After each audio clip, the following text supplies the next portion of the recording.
Hey, it's Angela. A lot of you know that I was diagnosed with breast cancer back in 2014. This is one of the reasons I decided to go to nursing school. Shortly after my diagnosis, I got a tattoo that says "Defy the Odds." These past 2 years are proof that I'm still out here defying the odds. But now I have David, Connor, and Melissa defying them right along with me. Hey guys, it's Melissa. We know that all of you are super proud of us for graduating RN school, and so are we, but we wanted to take a couple minutes to tell y'all about some of the odds we've defied over the last couple years.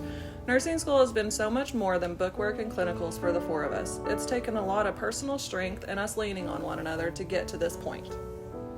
Hey, David here. Because of the things we've gone through and the way we've carried each other the last 2 years, we wanted to have our graduation party together. Since our first semester, we were inseparable, and our freshman instructor even named us the Core4, although we might have used that name ourselves first. Hey, it's Connor.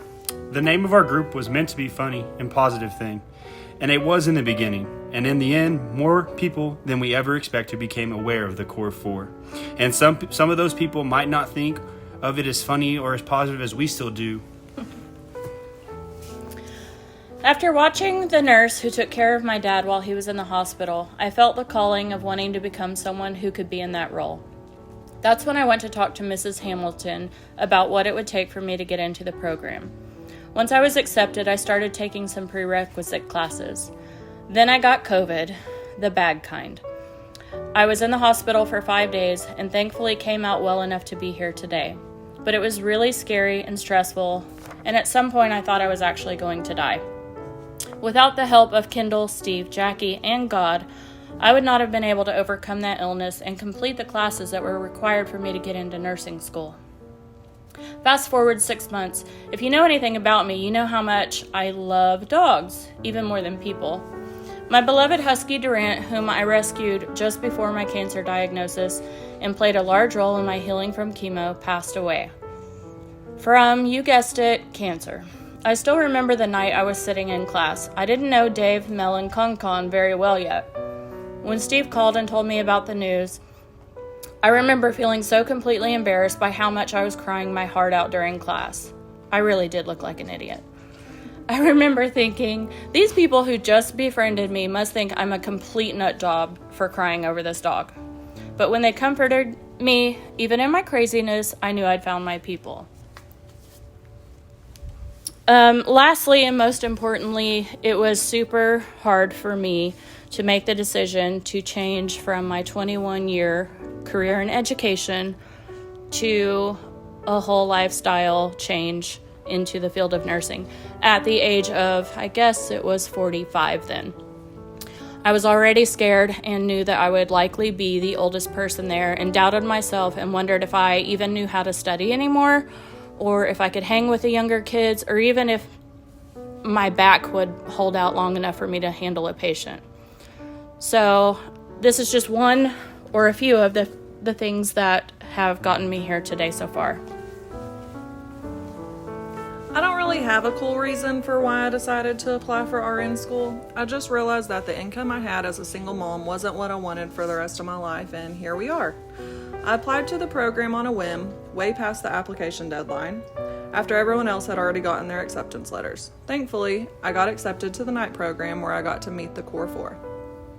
Ange, Con, and Dave have been there for me more times than I can count. Whether it was just to hear me vent about my children, co-parenting, or just whining about not wanting to do school anymore, they were all with me the first semester when my granny passed away, and again the second semester when some shit hit the fan in my personal life. They were all ready and willing to come to my rescue, literally. Regardless of what time it was, or me being in Duncan instead of Lawton, they were always ready to do whatever they could to help me, and constantly checked on me and my mental health. I never really wanted to be a nurse or do the nursey things, but I know that me being accepted and sitting in the back row next to Dave and right behind Con and Ange on the very first night was a God thing. I'll never forget walking into class the very first time, making sure I was there early enough to get a seat in the back, and I limped in with a left leg cast, wondering what all these people were going to think about this guy starting nursing school, limping around. Shortly after that, this random blonde chick showed up and decided to sit right next to me. I can't remember exactly what was said, but it was something along the lines of hi, and well, here we go. Everyone always says nursing school is hard, and it always frustrates me when people say that. Because a lot of the things that we've experienced together have gone far beyond the scope of what that actually means.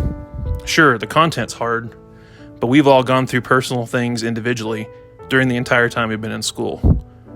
People also say you either gain 50 pounds in nursing school or get a divorce. Well, my punch card is full in that regard. I can't count the number of FaceTime calls, ridiculous late night study time, or weekends we spent going over all the content that we ultimately had to teach ourselves. Thanks, Google.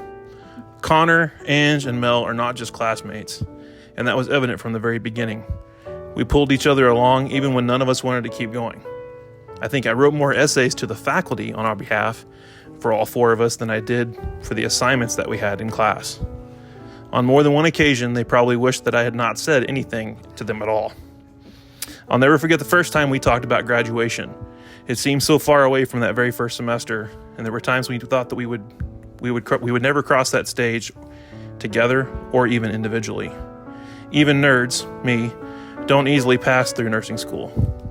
Words cannot accurately express what each of the Core 4 mean, whether that's Connor shoving up a rectal tube from somebody that got dislodged, Angela and I working on getting a urine sample from a methed up lady, or Mel just being utterly freaked out about mental health. Tonight is a big freaking party because of all those things. This is only a fraction of what the Core 4 mean to me. Everybody always asks every nurse they meet, what made you want to become a nurse? And every time I think of that question, so many things go through my mind. From when my grandma got diagnosed with pancreatic cancer, and I got to meet a wonderful nurse who took care of her in the time of need she had, and everything she went through, and all the pain she endured, and that nurse stood by her side and helped me and my family get through that. And ever since those moments, I sat there and looked in the mirror and thought, how wonderful would it be to help families get through the pain they do. And as I sit here and I think, when I walked into class that day, I met 3 amazing people. And through that journey, they have helped me get along through so many obstacles in my life. School was not always easy for me, and it's never been my forte. I'm an outgoing partier, having fun, and that's what we're here to do tonight. But I just want to tell you a story that not very many people know, and it's not something that I've openly shared. In last semester, right before Christmas break, I was taken out of school and said that I could not finish and test out to completion.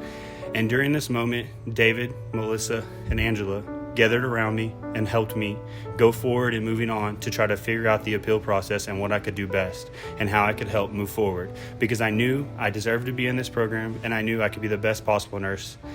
So over Christmas break, David, Angela, and Melissa, during their break and their time to spend with their families, helped me come together and write letters, essays, and anything I needed, and at any time of night when I called to vent, when I was upset, to help me get back into school.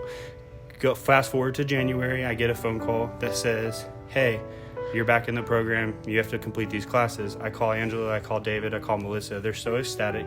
But as everybody knows, when you do something like that, not everybody likes the outcome.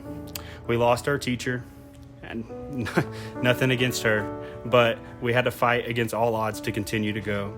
We got put with our director, we got put with a senior faculty member who did not like us, who didn't want us to succeed.